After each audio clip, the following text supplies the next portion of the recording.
Hello friends, कई लोगों की परेशानी होती है कि उनके पिता जो हैं वो पैतृक संपत्ति को ट्रांसफ़र करना चाहते हैं, यानी कि उसकी रजिस्ट्री, बैनामा या दान पत्र या वसीयत पैतृक संपत्ति का ये करना चाह रहे हैं। तो ऐसे में कई लोग रोकना चाहते हैं, तो इस पर रोकने का कानून कहाँ है और कहाँ ये प्रोविज़न किया गया है कि पिता ऐसी पैतृक संपत्ति नहीं बेच सकते। फर्स्ट।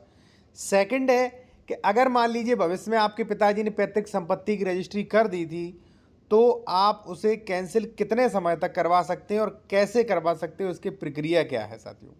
सबसे पहले फर्स्ट पॉइंट पे हम बात करेंगे साथियों कि पिता को पैतृक संपत्ति की रजिस्ट्री यानी कि बेचने से, ट्रांसफ़र करने से आप कैसे रोकें। इससे पहले मैं आपसे एक चीज़ और कहूँगा कि कई लोग जो है कमेंट्स में कॉन्टैक्ट नंबर मांगते हैं।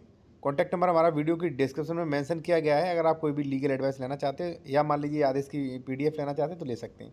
साथियों, हिंदू विधि की 2 शाखाएं हैं, मिताक्षरा और दाय भाग, और इसी के अनुसार जो है हिंदू विधि में उत्तराधिकार डिसाइड होता है इसी, और यही हिंदुओं पर प्रभावी होती है।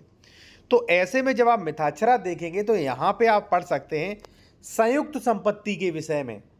साथियों, संयुक्त संपत्ति यानी कि जो संयुक्त संपत्ति है जो पैतृक चली आ रही है, देखिए यहाँ पे आप पढ़िए मिताक्षरा शाखा में पुत्र का पिता की संपत्ति में यानी कि पैतृक संपत्ति में, पिता की संपत्ति में नहीं, पैतृक संपत्ति जो कि विरासतन मिली है उसमें जन्म से ही अधिकार होता है। जिस दिन जन्म हुआ उसी दिन से अधिकार होता है।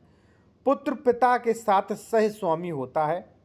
संपत्ति के हस्तांतरण करने का पिता का अधिकार उसके पुत्र के अधिकार के होने के कारण नियंत्रण में रहता है। एक के मरने के बाद दूसरा संयुक्त परिवार का जो है उसके अंश को उत्तरजीविता से प्राप्त करता है।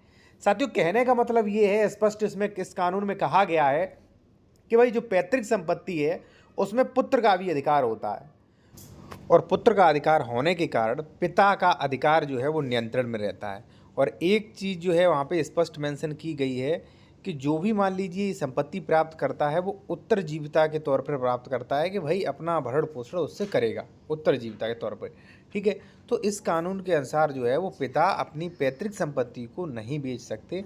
ठीक है, और एक सीमित ही कंडीशन में, कुछ कंडीशन में ही बेच सकते, जैसे मान लीजिए पैतृक ऋण है, ठीक है, या मान लीजिए कोई माता पिता की गंभीर बीमारी इलाज कराने के लिए कुछ कंडीशन में बेच सकते हैं, बाकी नहीं बेच सकते।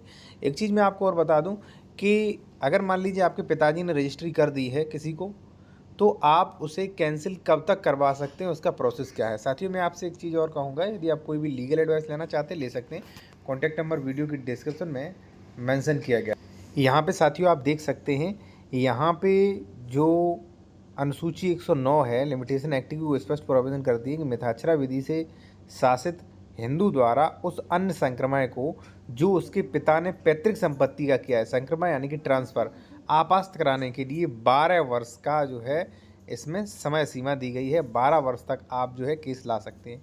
अब साथियों, आप ये कोई भी कानून PDF में लेना चाहते हैं, कोई भी लीगल एडवाइस लेना चाहते हैं, या मान लीजिए रजिस्ट्री रुकवाने के लिए कोई भी ड्राफ्टिंग करवाना चाह रहे हैं तो करवा सकते हैं। कॉन्टैक्ट नंबर वीडियो की डिस्क्रिप्शन में साथियों मेंशन किया गया है।